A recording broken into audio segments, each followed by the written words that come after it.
खुदावंद आप सबके साथ हो। अंजील मुक़द्दस बामुताबिक मुक़द्दस मत्ती।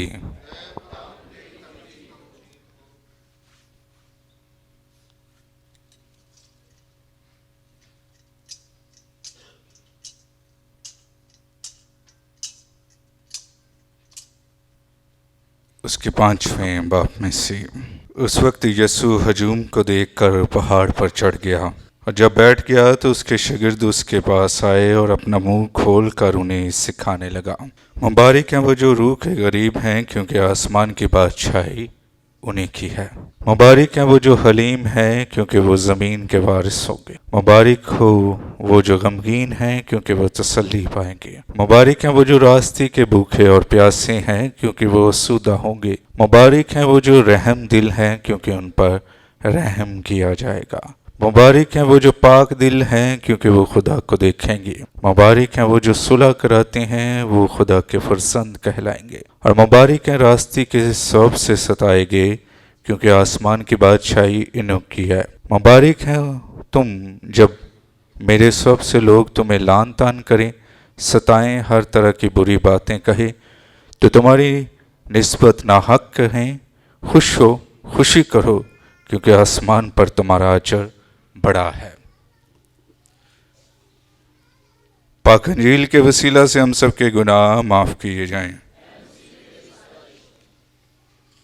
मसीह खुदावंद में अजीज मोमिनीन, मेहरबान खुदा के शुक्रगुजार होते हैं ज़िंदगी और ज़िंदगी की तमाम नेमतों के लिए।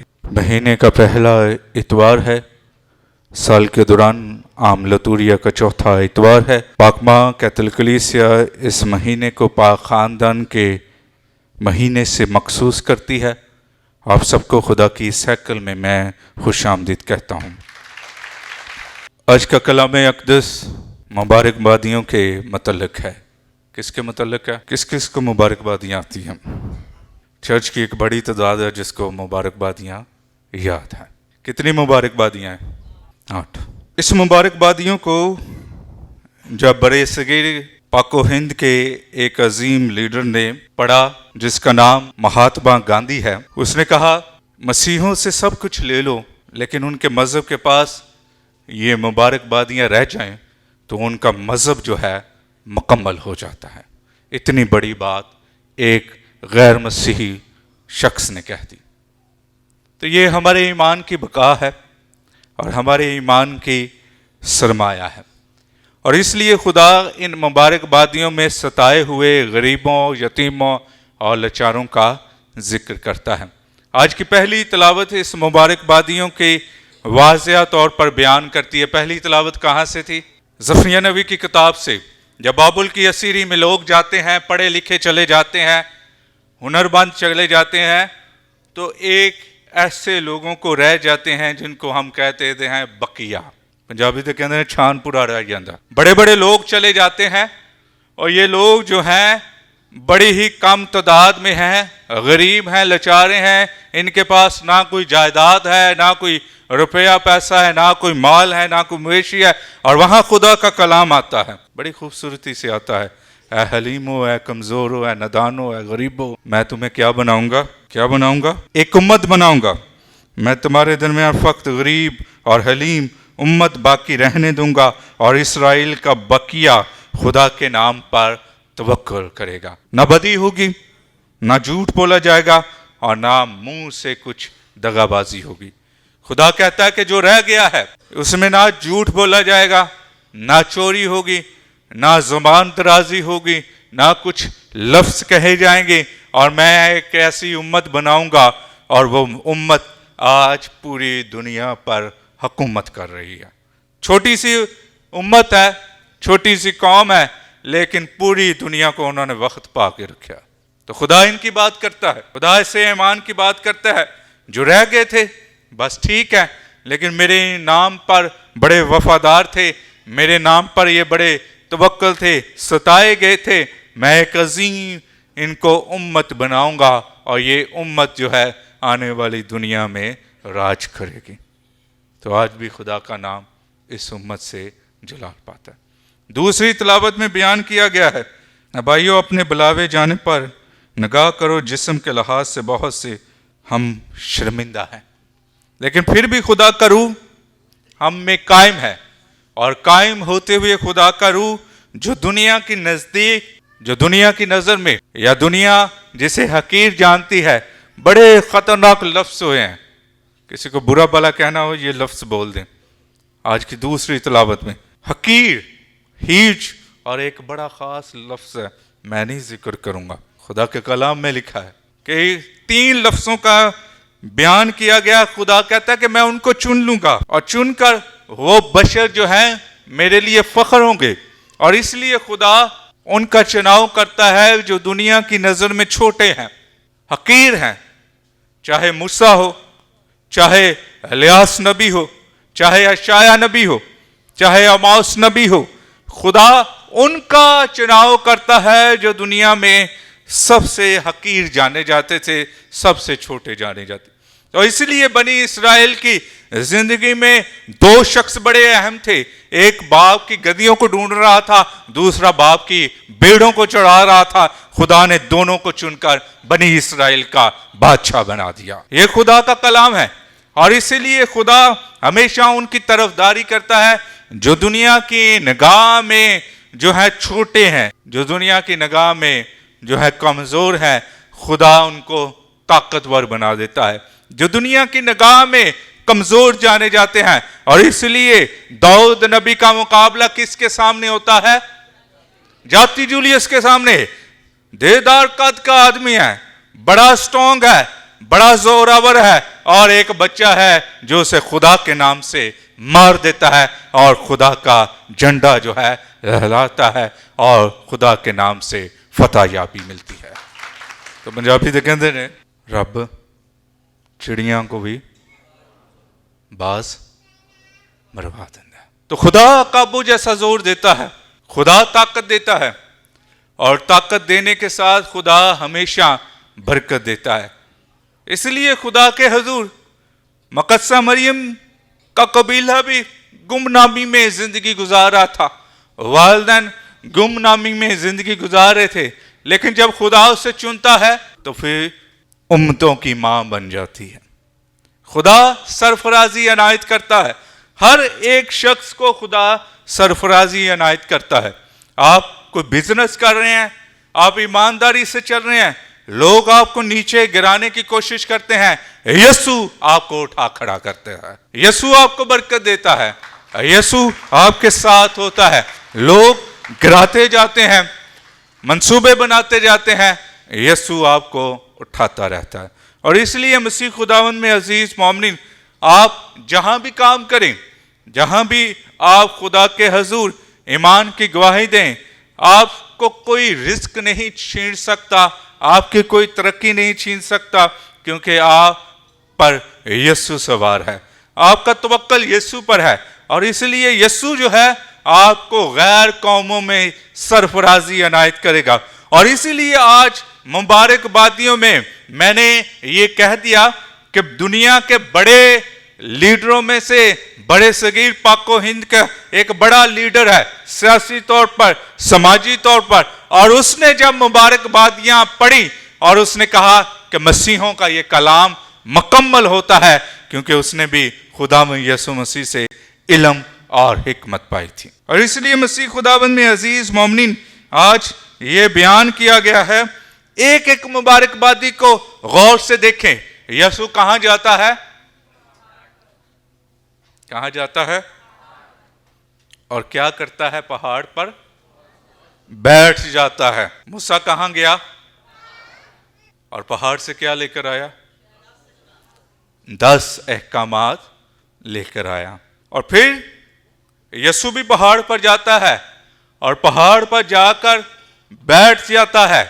اور اس وقت یہودی ربی جو تھے بیٹھ کر کلام کرتے تھے، بیٹھ کر کلام کرتے تھے، اختیار کے ساتھ کلام کرتے تھے. یسوع نے جب اشعیا نبی کا تمار کھولا تو کہا کہ روح خداوند مجھ پر ہے، اور تمار کو لپیٹا اور بیٹھ گیا اور کہتا کہ آج یہ نوشتہ. اب شاگردوں کا چناؤ ہے، اور شاگردوں کے چناؤ کے ساتھ یسوع نے اپنا منہ کھول کر मुबारकबादियां सिखाता है कि ये तुम्हारी जिंदगी का मकसद है। गौर से सुने, खुदा उनको भी मुबारक कहता है जो ये काम करेंगे। क्या होंगे? जिन पर ये जुल्म हो रहा है।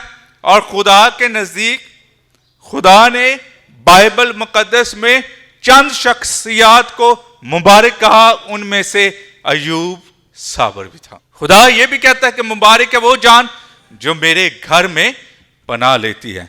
और इसलिए खुदा मंद यीशु मसीह कहता है मुबारक हो वो जो रूह के गरीब हैं, क्योंकि आसमान की क्या है? रूह के गरीब से मुराद है जो खुदा की तरफ अपना ध्यान लगाते हैं और ध्यान करते हुए ये बात को जानने की जरूरत है कि खुदा की सल्तनत का एक बड़ा हिस्सा किनके पास है? गरीबों के पास है।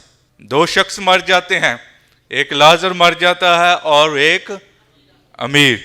लाजर कहाँ होता है? बाप इब्राहिम की गोद में होता है। तो खुदा की बादशाही में कौन है? गरीब हैं। मुबारक हो तुम जो हलीम हो। हलीम से मुराद है कि तुम जो फरोतन हो, जिसका जिक्र खुदा आज की पहली तिलावत में कहता है कि जमीन के क्या होगे? वारिस होगे। मुबारक हो तुम जो गमगीन हो, क्या पाओगे? तसल्ली पाओगे, जो जमाने से सताए जाते हैं। और मुबारक हो तुम जो रास्ते के भूखे और प्यासे हो, क्या होगा? यह भी लाजर और अमीर शख्स की दास्तान है।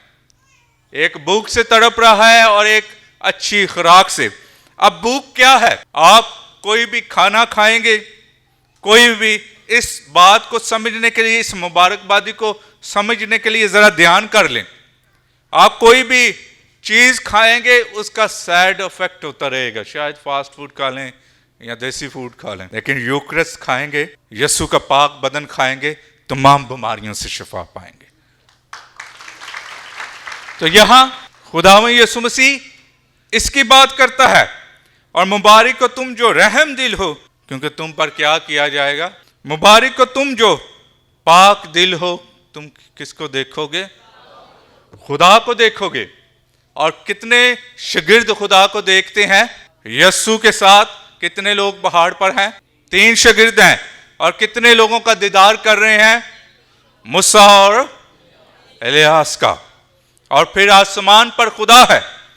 और आखिरी बड़ी खतरनाक है, मुबारक हो तुम जो सुलह कराते हो, क्योंकि तुम खुदा के क्या कहलाओगे? आज पूछता हूं, हम लड़ाई कराने वाले ज्यादा हैं या सुलह कराने वाले? जोर से बोलते हैं। आवाज ही नहीं आ रही मुझे आ ही नहीं रही आवाज। ये अब हमारी बात की गई है। तुम में वो लड़ाइयां झगड़े कहां से आ गए? ये बड़ा खास है। आज इसी मुबारकबादी को जरा गौर से सुनते हैं। सारे कहते हैं मुबारक हो तुम जो सुलह कराते हो, वो क्या खुदा के कहलाएंगे? अब देख लें, हम सुलह कराने वाले ज्यादा हैं या लड़ाई कराने वाले? इधर से पूछते हैं। सुलह कराने वाले हैं, उनकी खामोशी से लगता है। हाँ जी, इधर से पूछते हैं। एक ही इस चर्च में रास्तबाज है सुलह कराना। हम ज्यादा लड़ाइयां करवाते हैं। लड़ाइयों की इब्तिदा कहां से होती है? आपके घराने से होती है। एक ही घर है और एक ही घर में छोटे छोटे घर बने हुए हैं। एक ही 4 दीवारी है और उस 4 दीवारी में 7, 8, 9, 10 कमरे बने हुए हैं, छोटे छोटे। मैं बड़े बड़े कमरों की बात नहीं कर रहा, 12-12 के 14-14 के कमरों की बात नहीं कर रहा। मैं उन कमरों की बात कर रहा हूं जिसमें हमने अपने आप को ढाल लिया है। सुबह होती है, हम घर में ही एक दूसरे के साथ लड़ना शुरू कर देते हैं। अब्बा अब्बे ना लड़ना, अब्बा बच्चियां ना लड़ना, बीवी अपने हस्बैंड के साथ, हस्बैंड बीवी के साथ। इब्तिदा लड़ाई से होती है। बच्चे भी अपने वालिदैन को कोस रहे होते हैं, गुस्से का इजहार कर रहे होते हैं, बजाय खुश होने के कि खुदा ने सारी रात हमारी हिफाजत की।